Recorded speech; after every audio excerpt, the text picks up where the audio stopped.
Assalamualaikum warahmatullahi wabarakatuh. Saya Sari Agustina akan melanjutkan penjelasan dari rekan saya pada poin C.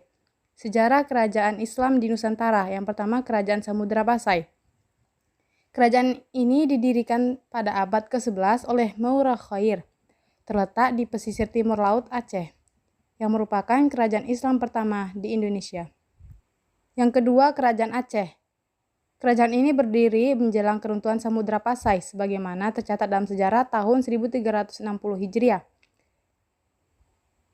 Kerajaan Aceh Darussalam telah berdiri dengan penguasa pertama Sultan Ali Bugayat Shah yang dinobatkan pada Ahad 1 Jumadil Awal tahun 913 Hijriah atau 1511 Masehi.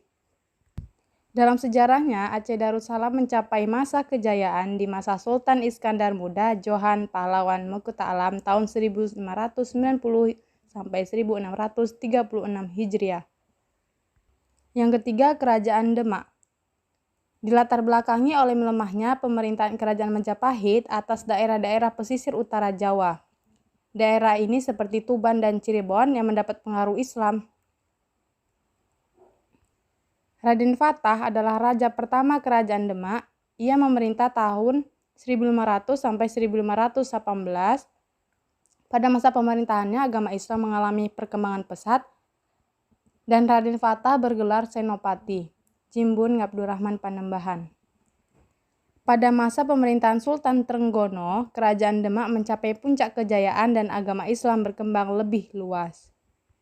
Yang keempat, Kerajaan Banten. Kerajaan Banten berawal ketika Sultanan Demak memperluas pengaruh ke daerah barat tahun 1524 atau 1525.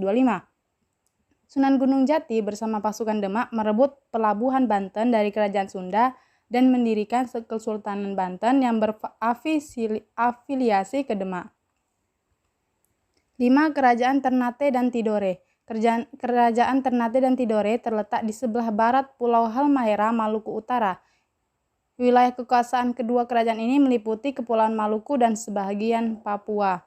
Tanah Maluku yang kaya akan rempah dikenal dengan sebutan Spice Island.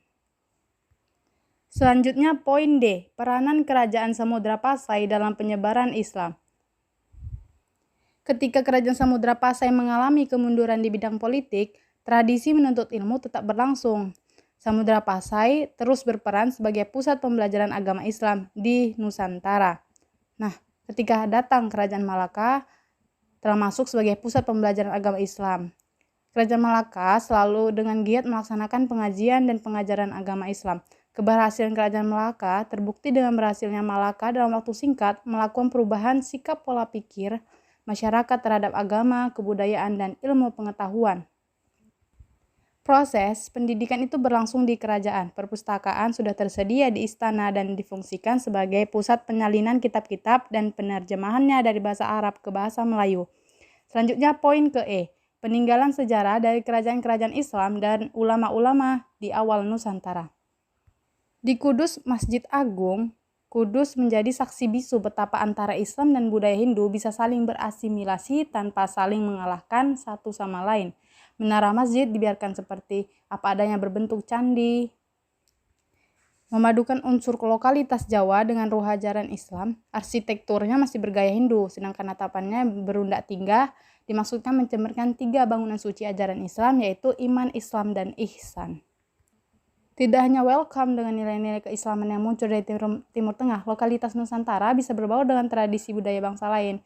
Bangunan Masjid Cenghodi beberapa daerah mencerminkan betapa Muslim Nusantara juga sangat akomodatif terhadap budaya luar. Tidak berupa hanya wujud budaya, berupa material peradaban seperti ragam bangunan masjid, intuisi berupa pesantren dan organisasi keagamaan yang hingga kini tetap kokoh. Mushaf Al-Quran dengan keunikan karakteristik lokalnya masing-masing. Kitab-kitab mahakarya ulama yang menilai tinggi, seni kaligrafi, penggunaan kalender Hijriah, ritual keagamaan yang berkolaborasi secara apik dengan tradisi semacam sekaten, selamatan, dan sejenisnya, juga penggunaan bahasa Arab yang cukup familiar untuk nama orang, tempat, maupun istilah-istilah. Itulah penjelasan saya. Dilanjutkan oleh penjelasan rekan saya. Assalamualaikum warahmatullahi wabarakatuh.